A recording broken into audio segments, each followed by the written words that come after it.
Muito bom dia, agronegócio. Sexta-feira, 22 de março de 2023, são 8 horas e 13 minutos pelo horário oficial de Brasília. Sejam bem-vindos à nossa abertura de mercado. Vamos entender quais são as manchetes dessa sexta-feira, o que está dominando o noticiário. Vamos também conferir como andam os preços, como os mercados já estão se comportando nessa manhã de hoje. Vamos também falar sobre feijão no nosso bloco de entrevistas hoje. Conosco estará o presidente do IBRAF, Instituto Brasileiro do Feijão, o senhor Marcelo Líderes, para nos trazer informações da safra, da comercialização e, claro, né, os pormenores do mercado, ali, os detalhes que a gente precisa saber para orientar bem o produtor nesse momento onde ele vai concluindo a sua produção e avançando ou não com os seus negócios, é algo que a gente vai entender já já. Entre as manchetes de hoje, a gente vai falar, claro, do excesso de chuvas na Argentina e no Rio Grande do Sul. O temporal no Rio Grande do Sul deixou mais de 100 municípios ali numa situação muito ruim, muito delicada. Vamos falar também sobre o mercado de frango, vamos falar sobre a relação entre a União Europeia e a Rússia por conta da escalada da guerra com a Ucrânia e a última declaração do ministro Fávaro sobre a relação do Lula com o agronegócio. Importante você saber. E claro que todas essas informações você sabe antes e primeiro aqui no Bom Dia Agronegócio.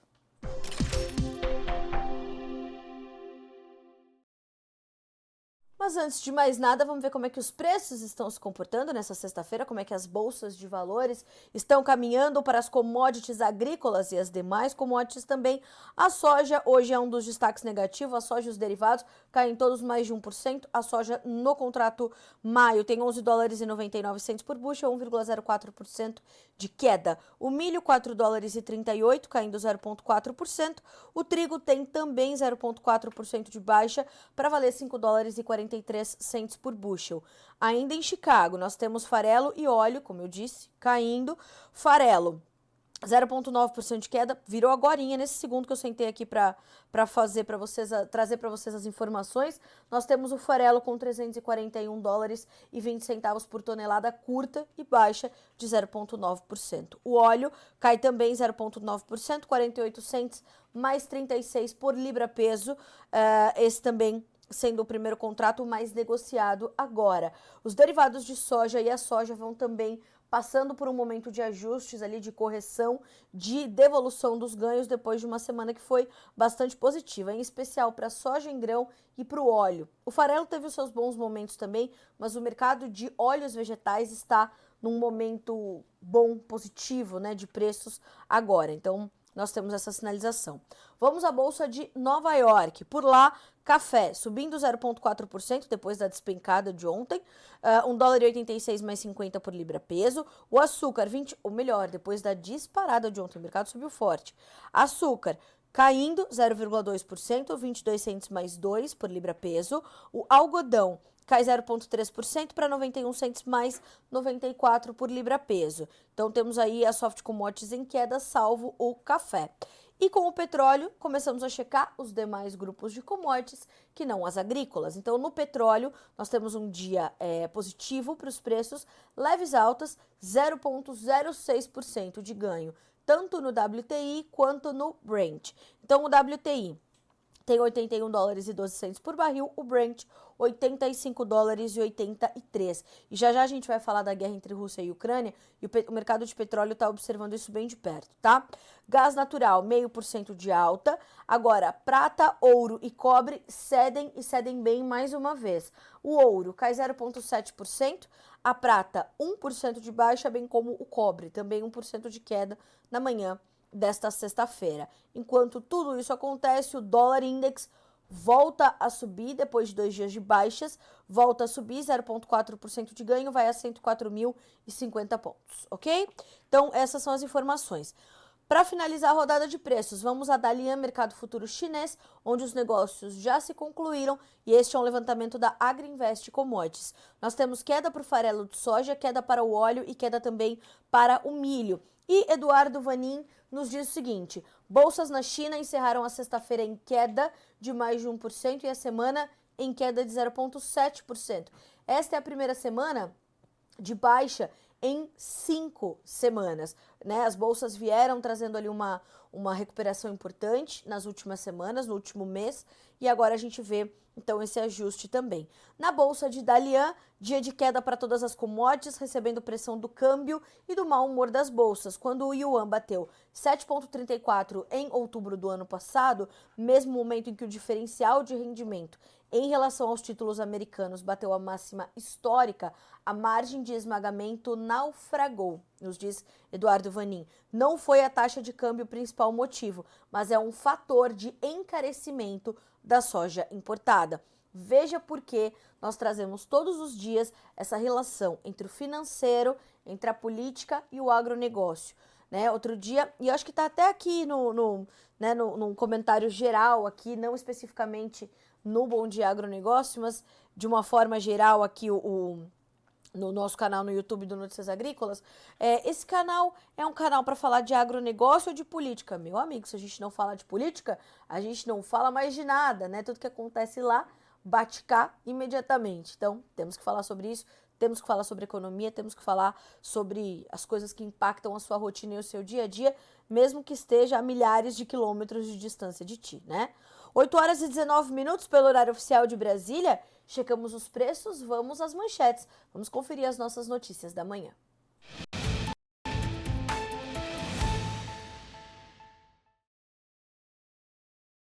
Bom, vamos começando então com as informações da Argentina. A situação por lá é bastante grave. A zona núcleo, que é a principal região produtora de grãos do país, está sob uma pressão muito forte de um excesso de chuvas considerável. Os campos estão alagados. A zona núcleo está literalmente na sua maior parte, o que não é generalizado, tá?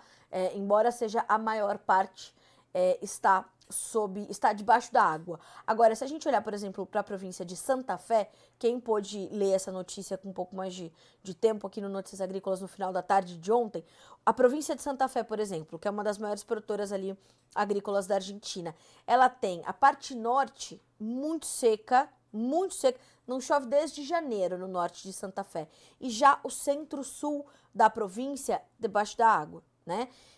Choveu 400 milímetros em 3 dias em algumas regiões. E fora outras províncias, como a província de Buenos Aires, então regiões importantes, né, de produção da Argentina, estão com os seus campos de soja, milho, sorgo, girassol. Os animais estão sofrendo, né, com aquele alagamento dos pastos. Então, é muito sério o que está vivendo a Argentina agora. E segundo a presidente da Sociedade Rural de Rosário, a senhora, vou buscar aqui o nome dela, Soledad Aramendi, ela é presidente da Sociedade Rural de Rosário. Ela disse em uma entrevista ao jornal argentino La Nación que agora não dá para saber o tamanho, a extensão dessa perda.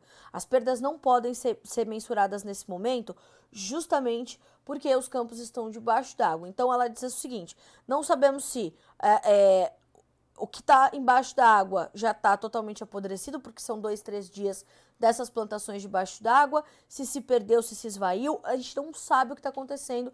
E só a hora que a água baixar é que nós vamos conseguir entender o que perdemos, ou quanto perdemos, como perdemos. Ela diz: o que está acontecendo é lamentável. E até que a água se vá, você não sabe o que tem ali embaixo. Se tudo apodreceu ou em que estado estarão as plantações. Estamos perto da colheita, mas agora é preciso esperar pelo menos uns 20 dias para a entrada das máquinas nos campos. Isso complica tudo, não só o atraso, mas a colheita não mais será no tempo ideal. A produtividade será perdida nas áreas afetadas, não sabemos se 5%, se 15%, se mais ou menos. Principalmente quando quando você tem toda a soja, por exemplo, debaixo d'água por vários dias inteiros. Então, não são só os relatos da Soledad Aramendi, mas são relatos de várias associações, são fotos que mostram isso, são as imagens que nós mostramos ontem de estruturas prejudicadas. Granizos gigantes caíram na madrugada de quinta-feira em regiões importantes de produção da Argentina. Então, a situação por lá é bastante grave. O prejuízo está posto, o tamanho e a extensão ainda é difícil dizer. Então, é monitorarmos. A previsão do tempo mostra, né, a chegada de um pouco mais de chuvas ainda para regiões importantes da Argentina nos próximos dias. Então, isso também está na conta, isso também está sendo monitorado.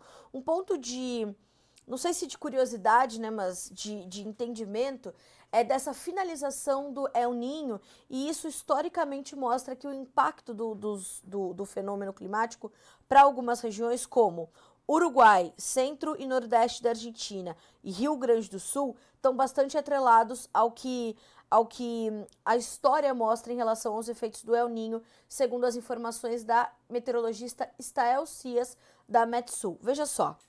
A chuva, com volumes muito altos e mesmo excessivos dos últimos 7 a 10 dias no Uruguai, centro e nordeste da Argentina, Rio Grande do Sul, podem ter pegado muita gente de surpresa diante de um noticiário dominado por informações sobre o possível evento de Laninha a caminho, enquanto o fenômeno El Niño ainda atua. Mas para quem conhece a história do clima regional, não foi nada surpreendente. Por quê?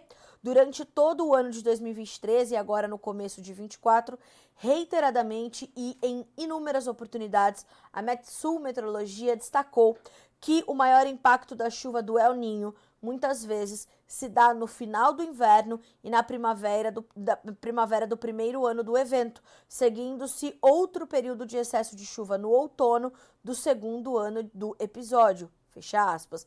Então, historicamente, o que está acontecendo faz bastante sentido para os meteorologistas. Eles não foram pegos de surpresa, mas claro que o produtor que está sofrendo essa situação está lamentando agora, inclusive sem conseguir mensurar o que perdeu. Pois bem, na sequência das nossas manchetes, falamos da Argentina, vamos falar do Rio Grande do Sul. O temporal que chegou na madrugada de ontem se estendeu por todo o dia em algumas regiões e voltou a atingir o estado na madrugada desta sexta-feira, atingiu todo o estado do Rio Grande do Sul e a madrugada e deixou na madrugada da última quinta-feira 123 municípios afetados, 5 pessoas feridas, segundo um levantamento da Defesa Civil Estadual. Chuvas fortes e vendavais provocaram queda de árvore e de postes, além de queda de energia, destelhamento, alagamento e bloqueios em estradas. Conforme relatos dos órgãos de defesa civil dos municípios, há 16 desabrigados e 8 desalojados, pelo menos até agora. Os feridos são moradores das cidades de Santa Maria, Taquara e Cerrito. Os maiores danos foram registrados em 18 municípios gaúchos, sendo eles André da Rocha, Arroio Grande, Bagé, Barão do Cotegipe, Cacequi, Cruz Alta, Chuí, Engenho Velho, Frederico Westphalen, Getúlio Vargas, Gravataí, Lagedo, Rio Pardo, Santa Cruz do Sul, Santana do Livramento, Santo Antônio da Patrulha, São Pedro do Sul e Taquara. Entre estes, há grandes produtores rurais. Por isso, é possível perceber também que nós temos ali os produtores de arroz relatando alguns dos seus problemas, né?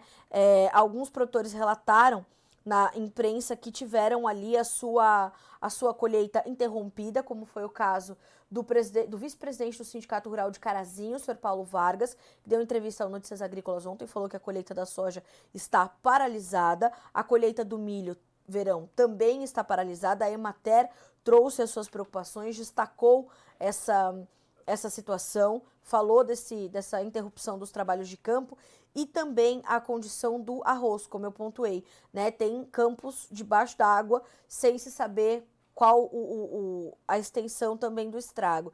Então, estamos de olho nessas informações, continuamos a desdobrar esses assuntos e vamos acompanhando, vamos monitorando, certo? Nesse momento, é momento de esperar literalmente a água baixar para saber o que aconteceu e o que fazer na sequência. Bom, vamos falar agora um pouquinho sobre o mercado de proteínas animais, porque as informações que partem hoje do CPEA sobre o mercado avícola apontam que o setor está preocupado com as tensões ali no Mar Vermelho, porque a chegada ali é rota para a chegada do frango do Brasil a demandadores importantes, em especial ali na região do Oriente Médio. Veja só o que diz o CPEA. Os embarques brasileiros de carne de frango cresceram no primeiro bimestre deste ano para a maioria dos países do Oriente Médio. Pesquisadores do CPEA ressaltam que, no entanto, os envios da proteína nacional a territórios próximos aos do Mar Vermelho apresentam queda neste ano. As exportações aos principais destinos da carne de frango brasileira no Oriente Médio, que são Arábia Saudita e Emirados Árabes Unidos caíram levemente, 1,3%, comparando-se o volume de janeiro a fevereiro de 24 com o mesmo período de 2023, mas avançaram expressivos 18% em relação ao primeiro bimestre do ano passado. Pois bem, esses são dados da SECEX, tá? Secretaria de Comércio Exterior. Juntos, Arábia Saudita e Emirados Árabes Unidos receberam 145,9 mil toneladas de carne de frango neste ano, correspondendo por 18,2% do volume embarcado pelo Brasil a todos os destinos no mundo no primeiro bimestre. Todos aqueles mercados que a gente atende. Algumas regiões, como o Iêmen, por exemplo, e o Egito, diminuíram os seus recebimentos, diminuíram significativamente nos primeiros meses desse ano a sua importação de carne de frango pelo Brasil, ou ao menos a chegada deste produto por lá. E isso mostra que não só a condição de tensão, de perigo que se dá nesta área, neste momento, em função da guerra entre Israel e o grupo terrorista Hamas, e também a atuação dos rebeldes do Iêmen, o grupo Houthi, nessa região do Mar Vermelho, atingindo e atacando navios mercantes, faz com que essa situação se dê. E, de fato, há esta preocupação, portanto. Olha só, atentos a este cenário, alguns agentes do setor avícola nacional foram consultados pelo CPEA e se mostraram preocupados, tendo em vista que o Brasil é o maior fornecedor global de carne de frango halal para países do Oriente Médio. O que é a carne de frango halal? Ela é uma carne de frango produzida sob os termos, sobre as condições da religião islâmica, e é a religião que mais cresce no mundo. Por isso essa preocupação dos setores, né, e dessa disrupção que pode haver. Nós precisamos atender essa demanda, que é uma demanda crescente. Como eu falei, é a religião que mais cresce no mundo. Há uma concentração maior de muçulmanos na região ali do Oriente Médio. Então, a demanda por essa carne, que é produzida sob uma série de medidas ali, né? Então, o abatedor, né? A fábrica, tudo tem que estar virado para Meca, tem o horário direitinho, a empresa tem que estar adequada para receber os muçulmanos, né? Os funcionários têm que ser de religião muçulmana, ou ao menos fazerem durante o abatimento dos animais uma oração que é o Bismillah, que é, né, na hora de sacrificar o animal. É como se você agradecesse né, a Allah por aquele animal. Enfim, é uma série de normas ali para que aquele seja efetivamente um produto halal. E o Brasil se destaca neste mercado, é o maior exportador global deste produto. Então, realmente essa tensão no Mar Vermelho, que compromete a logística do nosso frango halal em especial para o Oriente Médio, está no radar aí do setor avícola brasileiro, ok? 8 horas e 30 minutos pelo horário oficial de Brasília.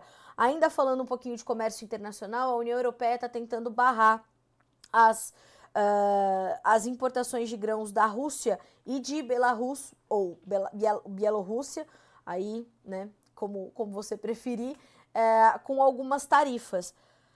Normal, a União Europeia vem fazendo isso, mais do que isso, vem tentando dar um apoio ali para as exportações ucranianas, né? O que inclusive motivou todo aquele, além de outras situações, motivou a manifestação dos produtores europeus, que continua em alguns países. Recentemente, a Polônia foi o destaque, né? E esses protestos foram se espalhando. E agora a União Europeia, segundo as informações que partem da Rússia, via Comissão Europeia, propôs nesta sexta-feira a imposição de tarifas sobre as importações de grãos da Rússia e de Belarus, em uma tentativa de evitar que Moscou e seus aliados distorçam os mercados da União Europeia e de acalmar os agricultores que protestaram durante meses contra as importações de produtos mais baratos, mais competitivos do que os europeus. A comissão diz que as tarifas também foram projetadas para limitar a capacidade da Rússia de financiar sua guerra na Ucrânia e para restringir suas vendas de grãos roubados da Ucrânia. A União Europeia tem evitado expressamente impor sanções aos produtos agrícolas russos para não perturbar o abastecimento global. Precisamos lembrar que a Rússia é a maior exportadora mundial de trigo, tem muito trigo para exportar, uma capacidade de exportação que é maior do que o dobro do segundo maior exportador mundial. A gente está falando de uma capacidade de exportação de 51 milhões de toneladas, então tem muito trigo na Rússia, um trigo que chega ao mercado mais barato, mais competitivo, e é importante para manter a segurança alimentar, né, do mundo. Mais do que isso, a comissão diz que com tarifas, o trânsito de grãos pelo bloco para outros países ainda seria permitido, assim como o financiamento, o seguro, o armazenamento e o transporte dessas remessas. Os traders agrícolas disseram no início dessa semana que os embarques da Rússia e de Belarus para o bloco são baixos, certamente em relação aos da Ucrânia, e que a imposição de tarifas é em grande parte simbólica. Eu ia bem dizer isso, que nós temos isso mais como um impacto de fato mais retórico, né? Mais quase que simbólico mesmo. Por quê?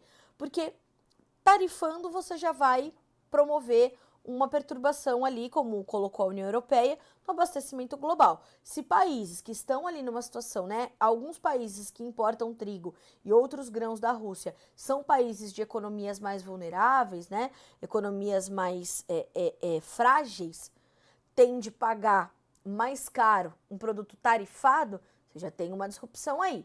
Se você tem uma escalada do conflito e você tem problemas geopolíticos entre esses países, você também já está promovendo essa situação. A logística está encarecida, está desorganizada, a logística marítima global. Então, quer dizer, a perturbação ao abastecimento global, senhores, ela já está posta a partir do momento que a guerra foi iniciada, né? E a gente tem esse conflito Rússia e Ucrânia, o conflito no Oriente Médio, e tudo isso provoca uma disrupção grande no abastecimento global. Veja o protagonismo do Brasil, a importância do seu trabalho, portanto, neste momento, ok? 8h34 pelo horário oficial de Brasília. Antes da gente ir para a nossa próxima notícia, eu quero destacar uma outra situação da guerra entre Rússia e Ucrânia, porque a informação que chega na manhã de hoje é que a Rússia atingiu uma barragem no maior ataque da guerra à infraestrutura energética da Ucrânia, segundo informou a capital, Kiev. A Rússia lançou o maior ataque de mísseis e drones contra a infraestrutura energética ucraniana da guerra até o momento, nesta sexta-feira, atingindo a maior barragem do país e causando apagões em várias regiões. A Rússia disparou 88 mísseis e 63 drones Shahed, dos quais apenas 37 e 57, respectivamente, foram abatidos, de acordo com a Força Aérea da Ucrânia, uma proporção pior do que o habitual, que pode refletir o uso generalizado de mísseis hipersônicos e balísticos, que são mais difíceis de derrubar. Pelo menos 5 pessoas morreram, 2 na região de Kemensk e 3 em Zaporizhia, incluindo pelo menos uma barragem, de acordo com a administração local e a promotoria. A informação está completa para você, disponível aqui no Notícias Agrícolas, tanto da tarifação sobre os grãos russos quanto a este ataque à barragem ucraniana. 8h35, pelo horário oficial de Brasília. Vamos agora falar de política, mas aqui no Brasil.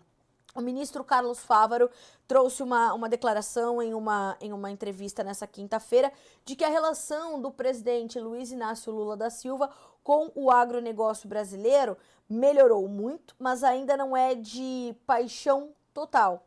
Fávaro deu as declarações à imprensa ao chegar para um churrasco oferecido por Lula a fruticultores na residência oficial da Granja do Torto, que também contou com a participação do vice-presidente Geraldo Alckmin. Abre aspas para o ministro Fávaro. Se nós não estamos num nível de paixão total, mas já há um grande reconhecimento de que, primeiro, muitos dos temores plantados no período de campanha eleitoral eram mentira, eram fake news, e que o presidente é comprometido com esse setor, sim, por ações, não por discurso. Foi ele que retomou os níveis que estamos no programa de biodiesel, de exportação, de abertura de mercado.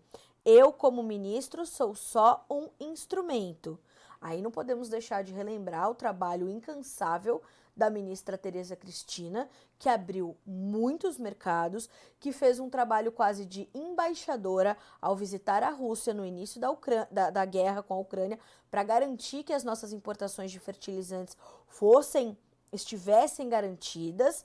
Então, devagar com andor, né? Porque temos ali o ministro Carlos Fávaro herdou a pasta muito organizada da ministra Tereza Cristina, fora todo como um instrumento que é, como disse, também conhecedor do setor, entendendo as suas demandas. Então, o senhor é mais que um instrumento, ministro. O senhor é mais que um instrumento. Pois bem, e ele segue, né? O setor se alinhou fortemente ao ex-presidente Jair Bolsonaro ao longo do seu governo e da campanha eleitoral de 2022. Lula chegou a dizer que parte do agronegócio é fascista e direitista, né? Em uma entrevista ao Jornal Nacional, à época, em abril do ano passado, houve aquela complicação ali do ministro Carlos Fávaro na AgriShow, porque Bolsonaro estaria ali, enfim. Então, há um desalinho, de fato, entre o governo federal, é muito claro esse desalinho, né, ainda, entre o governo federal e o agronegócio brasileiro, eu diria mais entre o presidente Luiz Inácio Lula da Silva e o agronegócio brasileiro, uma vez que Carlos Fávaro, de novo, é produtor rural, foi presidente da ProSoja, fez parte da diretoria da FAMATO, sindicatos rurais, é conhecedor do assunto. O Carlos Fávaro, mais do que isso, ele está sensibilizado com o atual momento. Inclusive, nesta semana, recebeu uma série de instituições, entre elas a ProSoja Brasil, né? E ali na pessoa do senhor Antônio Galvão, presidente da Associação dos Produtores de Soja e Milho desse país, o Galvão deu entrevista ontem ao Notícias Agrícolas, pontuando ali as demandas que foram entregues ao ministro Fávaro e palavras do Antônio Galvão. Damos um voto de confiança de que até o final desse mês as medidas de apoio, principalmente as dívidas, para a gente evitar um cenário de inadimplência muito grave, seja efetivado, portanto, no Brasil por conta dessa crise toda no mercado de grãos. Então, é observar e entender, mas fato é que há uma relação do agro com o ministro Carlos Fávaro e uma relação diferente do agro com o presidente Lula. Vamos avaliar e vamos continuar acompanhando. 8 horas e 39 minutos pelo horário oficial de Brasília. Nós fazemos agora um rápido intervalo na edição desta sexta-feira do Bom Dia Agronegócio. Na sequência, no segundo bloco, estará conosco o presidente do IBRAF, Marcelo Líderes, para falarmos um pouquinho sobre o mercado de feijão. O El Ninho está impactando a safra e a comercialização está travada. Já já a gente vai entender um pouco mais. Se você quiser se adiantar e ir mandando as suas perguntas para o Marcelo Líderes, a gente volta a se falar no segundo bloco. Até daqui a pouco.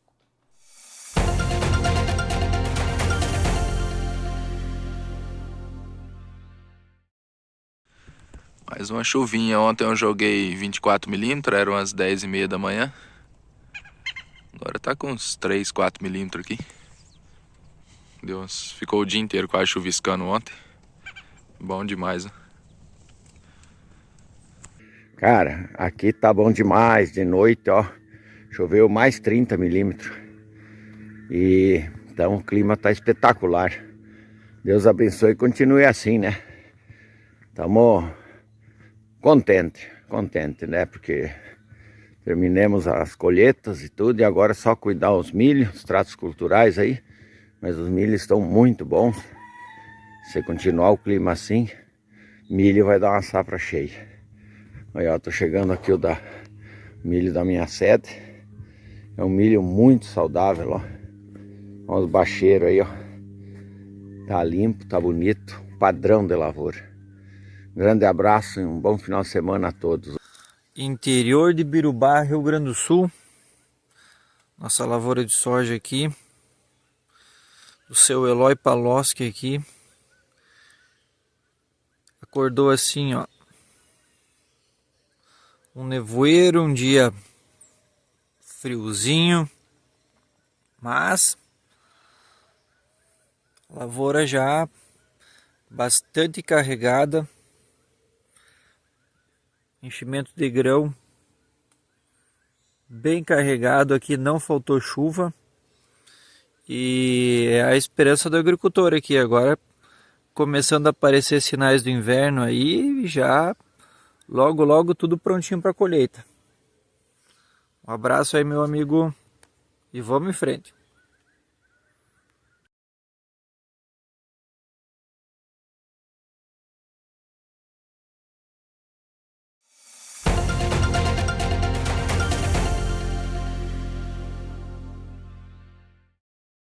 E de volta com o Bom Dia Agronegócio, 8 horas, 42 minutos pelo horário oficial de Brasília. Agora a gente vai para o nosso quadro de entrevistas, saber um pouco mais sobre mercado e safras de feijão.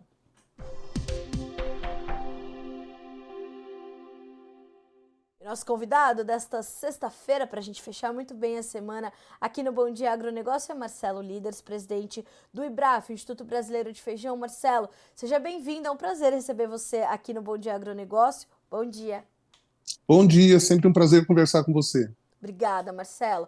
Marcelo, vamos começar primeiro falando da produção, depois a gente vai entendendo como está a comercialização e as oportunidades de negócio para o feijão brasileiro, mas eu queria entender primeiro que momento é esse. A gente tem algumas intempéries climáticas ainda para fechar o verão e começar o outono aqui no Brasil. Como é que isso está impactando o feijão ou não está? A gente vai concluindo bem a safra. Olha, nós temos tido vários tipos de intercorrências. A gente teve, se você recapitular desde o final, problema de estiagem, a gente teve problema de excesso de chuvas em algumas regiões, altas temperaturas em alguns momentos. Essa temperatura propiciou que houvesse condições de uma grande infestação de mosca branca, consequentemente, do vírus do mosaico dourado em muitas lavouras em Minas Gerais.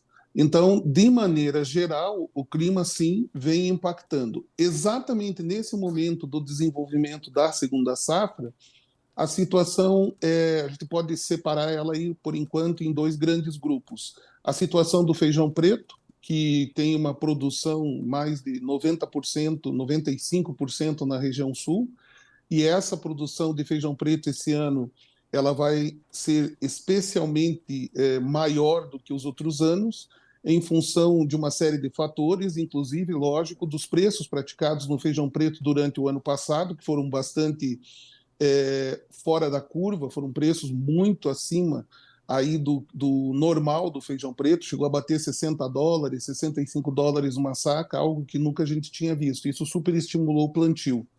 E agora nós temos notícias aqui do Paraná de que as lavouras, na média, vão muito bem, até agora vão muito bem, mas elas vêm com atraso por uma série de fatores, inclusive o clima. Então, muito provavelmente, nós temos aí pelo menos uns 40% da safra plantado mais tardiamente. Plantar tardiamente na região sul, todos sabem que começa a correr o risco com o frio. Por enquanto, não há no horizonte nenhuma previsão de geada mais forte, mas nós precisamos que essa condição continue até pelo menos dia 10 de junho. Há indicativos de mais chuva acima da média durante o mês de maio, e durante o mês de maio vai ser o mês que nós vamos ter uma colheita importante no feijão preto. O feijão carioca, o total de feijão carioca que nós vamos ter na segunda safra é menor do que o total de feijão carioca que nós tivemos no ano passado. Isso significa que o preço vai estar mais alto ao produtor? Não necessariamente, porque nós sabemos que o feijão carioca ele é produzido num determinado período e vai sendo consumido ao longo do tempo. Essa segunda safra vai se juntar mais à frente com a terceira safra.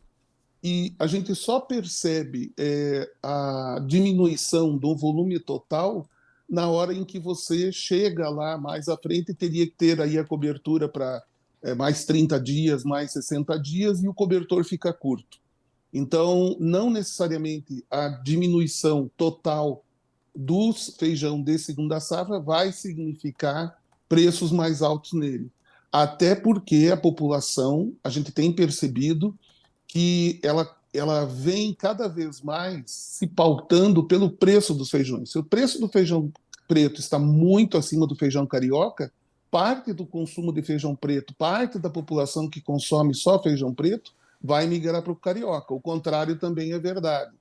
Como a gente vai ter um preço provavelmente baixo para o feijão preto, diante das condições que a gente colocou, é bem provável, né, de que não vai existir uma pressão muito grande sobre esses estoques de feijão carioca, né, que a gente passa a ter a partir do mês de maio. Ou seja, eu imagino que um cenário como esse esteja, de fato, deixando os negócios mais escassos, né, Marcelo? A comercialização um pouco mais travada, portanto. Sim, um outro efeito do clima, que eu estava esquecendo aqui, é importantíssimo, é o fato de que o excesso de chuvas em Minas Gerais gerou uma colheita de final de primeira safra, um volume muito grande de feijão manchado, de feijão que não tem nenhum problema no aspecto nutricional dele, mas a aparência dele, que é como o consumidor avalia a qualidade do feijão, a aparência é sofrível, né? É mais manchado. Esse feijão existe ainda uma quantidade razoável estocada nos produtores e ele vai escoando lentamente. O que está faltando agora é aquele feijão extra, aquele feijão que a gente vê na maioria das marcas de primeira linha no supermercado, que é aquele feijão bem branquinho, né, com aquela aparência de recém-colhido, que inclusive chama o consumidor para o consumo, né? A gente tem um período aí agora de diminuição da oferta desse feijão. Então, a gente pode ter um preço de referência num feijão nota 9 acima de R$ 300, se houver uma oferta, como você tem feijões manchados que chegaram a ser vendidos ontem no Paraná a 195 a R$ 210. É uma diferença bastante grande em função Exato. da aparência. É isso que eu ia falar. Tá ligado, portanto, à aparência. É um intervalo grande de preços, Marcelo. Muito, muito grande. O consumidor, ele continua, talvez seja algo que a gente possa trabalhar até futuramente numa, entre aspas, educação do consumidor, para que ele não puna, na verdade, o produtor por uma situação como essa, que depois de cozido você não percebe a mancha. Depois de cozido é indiferente. Né? Aham. Mas, claro, lá no supermercado isso faz diferença na avaliação do consumidor. E como é que está a demanda por esses feijões, Marcelo? Porque a gente tem toda essa condição da oferta que está terminando de definir os seus detalhes. Como é que estão os demandadores nesse momento se comportando e olhando para essas ofertas? Nós temos observado, inclusive, um movimento do governo, agora recentemente, falando da inflação do arroz e do feijão, mas está tudo sob controle. A gente vê que a partir de agora os preços vão sendo reduzidos. Reduzindo o preço, obviamente, você tem chance de aumentar o consumo. Você tendo uma redução, se nós tivéssemos só o feijão extra e pouco, né, como a gente vinha tendo, hoje seria 350, 380 uma saca de feijão de 60 quilos carioca. E hoje encontra esse feijão por 210, 220, e aí uma gradação aí dentro dessas manchas, né, vão variando o preço. O consumo ele está dentro do normal. O brasileiro ele tem demonstrado que o feijão, até um certo ponto, até os R$ 8, R$ 9, o consumo vai muito bem. Diminui a partir dos R$ 10 o quilo, que foi o que aconteceu. Tem menos oferta, subiu o preço, diminui o consumo. Mas voltando a baixar o preço agora, a gente entende que o consumo retoma. Marcelo, a gente olha para o consumo interno, tem esse entendimento, vamos ver, né, como é que ele vai se comportar, mas no horizonte há boas perspectivas de comercialização para o mercado de feijão do Brasil e o mercado internacional está bastante interessado no nosso produto, não é isso? Sim, tem uma série de fatores que a gente tem chamado a atenção e que tem chamado a nossa atenção, como, por exemplo, a saída da China na produção para exportação e a diminuição, inclusive, da produção interna. Então, nós estamos nas tratativas de abrir o mercado chinês de feijão. Temos as tratativas com o México, estivemos lá para feijão preto, eminentemente, vai muito bem, já foi exportado alguma coisa no ano passado e vai aumentar a exportação. E o interessante sempre é bater na seguinte tecla: a gente só exporta se houver excesso de oferta no mercado interno. Então, se você olha o ano de 2023, vai perceber que a gente exportou um volume menor do que vinha exportando. Por quê? Porque os preços ficaram mais altos. Na medida em que o produtor produzir mais feijão aqui estimulado, seja pelo que for, se for feijão exportável, preto, vermelho, rajado, mungo, calpis, branco, alúbia, agora tem também. Nós temos aí uns 7, 8 feijões que são passíveis de ter consumo interno e externo se houver em excesso. Então, é para isso que a gente tem trabalhado o mercado internacional e há uma demanda a ser atendida no mercado internacional. Então, a gente vê que a liquidez do produtor de feijão preto esse ano, em grande parte, ela vai depender nesse primeiro momento de colheita no mês de maio, abril, maio, junho, ela vai depender bastante de que haja sucesso na exportação desses feijões. E a gente tem essa boa perspectiva, Marcelo, há essa sinalização de sucesso à frente, principalmente diante da sua experiência, você que trabalha muito o mercado externo, o mercado internacional, e principalmente levando essas variedades que aqui no Brasil não são tão populares, né? Não sei se essa é a melhor palavra, mas o mercado de exportação olha para outras variedades do nosso feijão que a gente não consome tão costumeiramente aqui, né? Sim, há uma demanda mundial que pode ser atendida dentro de um universo de reajuste dos preços. O que é o reajuste dos preços? Nós tivemos supervalorização da soja, na percepção de muitas pessoas, foi uma supervalorização, volta a ter um preço, um valor mais dentro do que eles chamam de uma realidade, consequentemente, no mundo todo, volta a se plantar um pouco mais de feijão, porque aonde se planta feijão no hemisfério norte, não se planta soja, porque é uma safra por ano. Onde se planta soja, não se planta feijão.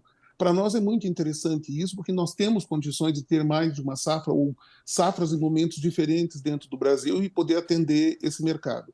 Não é um mercado pequeno, é um mercado hoje, dentro das variedades que a gente tem aí, 13, 14 bilhões de dólares ano.